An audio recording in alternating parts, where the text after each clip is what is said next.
Assalamualaikum warahmatullahi wabarakatuh. Salam sejahtera, salam sehat untuk kita semua.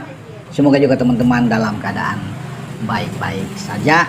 Dan kali ini saya akan berbicara tentang info undian pembagian grup di SEA Games untuk cabang sepak bola.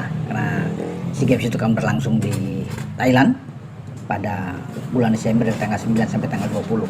Ya, tepatnya di bulan Desember itu, dan Indonesia sebagai juara bertahan meraih medali emas di cabang paling bergengsi sepak bola tentunya menjadi sorotan bagi tuan rumah Thailand yang kita kalahkan di final lewat pertarungan yang berdarah-darah saat itu perpanjangan waktu di Kamboja, dan kita bisa menang dengan 5-2. Nah, makanya Thailand sebagai tuan rumah tentunya ingin membalas dendam.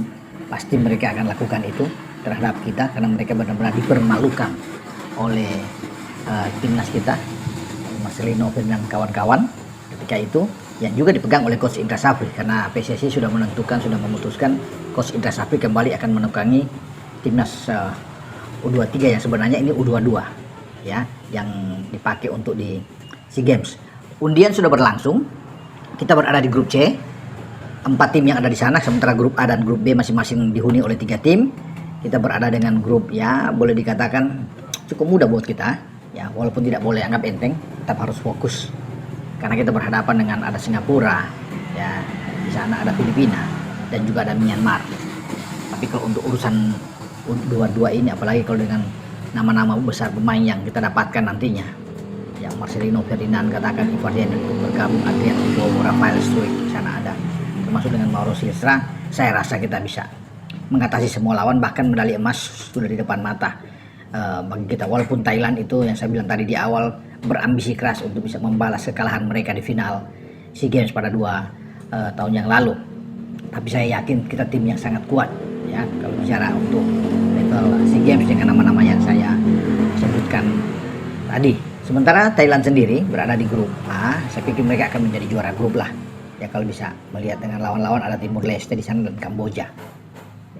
Hanya juara-juara grup yang akan lolos ke babak semifinal. Nah, di grup B itu Vietnam, lawan paling kuat ya pasti Malaysia yang ada. Di samping mereka akan ketemu dengan Laos. Kalau bisa dilihat, Vietnam bisa menjadi juara, Thailand juga bisa menjadi juara di A dan Vietnam di B. Kita diunggulkan untuk bisa menjadi juara di grup C. Juara grup 3 ini langsung ke semifinal, dan 1 runner up terbaik yang akan menyusul akan diambil dari A, B, dan C. Peluang ada di C, tapi peringkat keempat mungkin yang terakhir tidak akan dihitung ya untuk ini, sehingga akan dihitung dengan peringkat 1 dan 2 untuk semua pertandingan, sehingga ini balance terjadi di antara A, B, C untuk menentukan siapa runner up terbaik yang bisa lolos ke babak semifinal untuk cabang sepak bola di SEA Games. Nah, nama-nama sudah ada 32 nama di TC pertama 10 hari yang lalu, di antara tanggal 3 sampai tanggal 14 Oktober yang lalu, dan sudah menggelar 1 pertandingan uji coba ya, 1 tim maksudnya, dengan 2 kali uji coba melawan India dengan sekali kalah dan sekali imbang. Indra Safri sebagai pelatih mengatakan bukan soal menang kalah yang akan direbut, tapi progres ya, proses tim ini untuk menuju ke SEA Games, karena memang belum banyak juga pemain-pemain utama yang dipanggil akan bergabung, terutama pemain-pemain abroad, karena masih diharapkan juga misalnya dengan Ivar ikut bergabung ya, Adrian Wibowo, Tim Havens sampai saat ini yang masih bisa menjadi tanda tanya, karena ini bukan agenda resmi dari FIFA. Tentu perlu pendekatan ya, yang harus dilakukan oleh PSSI selain menyurat ke klub-klub untuk bisa mendapatkan nama-nama ini, karena memang akan bisa berbenturan dengan jadwal-jadwal kompetisi yang mereka akan jalani. Tapi kalau memang pendekatan itu berlangsung dengan baik dari Pak Ketua Umum, saya kira mereka juga akan dilepas untuk perhelatan di SEA Games. Itu tadi yang saya bilang, kalau di depan ada Mauro Silstra katakan di sini dilepas oleh klubnya Volendam, Ivar juga dilepas oleh Jong Utre, Adrian ada di Los Angeles sana, kita bisa berbuat yang terbaik. Tim Havens juga dengan Top Os atau dengan Dion Marks ya, antara Emen dan Top Os ya, dua pemain belakang ini itu bagus. Tim Havens ada di kiri dan Dion Marks. Kalau Dion Marks kan kemarin sudah datang ikut bersama-sama, tinggal kita berharap bahwa Tim Havens yang akan datang, tapi memang sejauh ini tim belum ada respon, ya kita akan tunggu saja. Tetapi Coach Indra sudah mengatakan tidak akan bergantung sepenuhnya kepada pemain-pemain tersebut. Kalau memang ini sulit, klubnya tidak mengizinkan, ya ada opsi lain yang harus dilakukan, dan dia tetap masih yakin. Ya. Kalau Marcelino Ferdinand itu sudah memulai debut bersama dengan AS Trenčín di Liga Slovakia, dan dia sudah bermain pada Sabtu kemarin, teman-teman. Ya, jadi selamat buat Marcelino, sudah melakukan debut dia dan bermain dengan imbang dengan lawan Stalika. Dan ini bagus buat Marcelino, ada jam bermain yang dibutuhkan oleh setiap pelatih termasuk Coach Indra Safri untuk melihat pemain-pemain yang akan dipanggil nantinya. Marcelino kemarin itu masuk di babak kedua ya kalau nggak salah, bermain dengan AS Trenčín dan cukup oke. Jadi debut dia bersama dengan AS Trenčín. Nah, Marcelino masuk dalam radar untuk bermain kembali di SEA Games karena usianya masih memungkinkan. Dengan 21 tahun dia bisa bermain. Nah, tim kita akan bagus karena di dalam negeri sendiri Jens Raven dari Bali United juga dipanggil ikut. Tinggal menunggu juga dengan Rafael Struijk yang berada di Dewa United juga ikut dalam bagian berangkat ke SEA Games. Jadi kalau ada Rafael, ada Jens Raven, ada Mauro di depan, wah kita punya 3 striker yang bagus ya, untuk tinggal dipilih oleh Indra Safri siapa yang terbaik untuk bisa dimainkan. Bahkan kalau bermain dengan 4-4-2 bisa 1 kali 2-2 yang akan dimainkan, misalnya Silstra dan Raven, atau Raven dengan Struijk dengan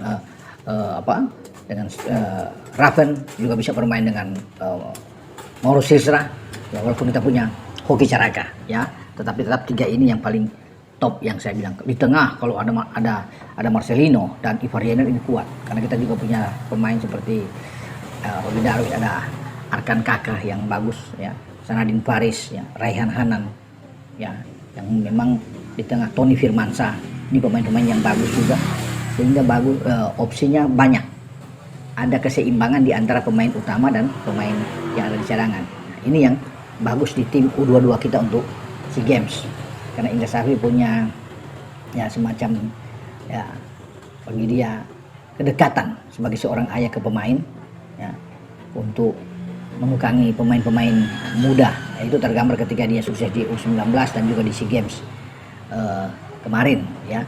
Jadi TC kedua akan berlangsung pada November. TC pertama sudah lewat. 32 pemain itu akan dipangkas, dilihat setelah diidentifikasi dan validasi semua akan berkurang. Kemudian akan masuk lagi yang baru, kloter baru itu nantinya untuk bisa melihat ya, termasuk yang pemain-pemain abroad yang akan bergabung nantinya. Karena hanya akan dipilih ya sesuai dengan regulasi kan 23 pemain yang akan ada, itu akan diputuskan oleh Coach Indra nantinya pada saat kita akan bertanding di Thailand ya, teman-teman. Tidak ada uji coba lagi yang karena waktu yang mepet, uji coba keluar tidak ada kecuali lawan India kemarin, dan pemusatan latihannya akan digenjot habis ya untuk bisa mendapatkan rangka tim terbaik ya, di starting 11 yang bagus tentunya sesuai dengan apa yang diinginkan oleh Indra Safri bersama tim pelatihan mereka. Karena ada Kurniawan di sana ikut juga membantu, ada Bima Sakti juga ikut ada di sana. Ya, kita berharap saja bahwa timnas ini bisa mempertahankan medali emas di cabang sepak bola untuk SEA Games tahun ini di Bangkok. Dan siapapun lawannya kita harus hadapi, tunjukkan ketika Gerald Van den Borg gagal di Piala AFF dengan U23 dan di kualifikasi Piala Asia juga dengan U23. Sekarang tantangan itu ada di Coach Indra, apalagi kalau dengan nama-nama tadi yang saya sebut di awal itu semua ikut bergabung dan dilepas oleh klub masing-masing.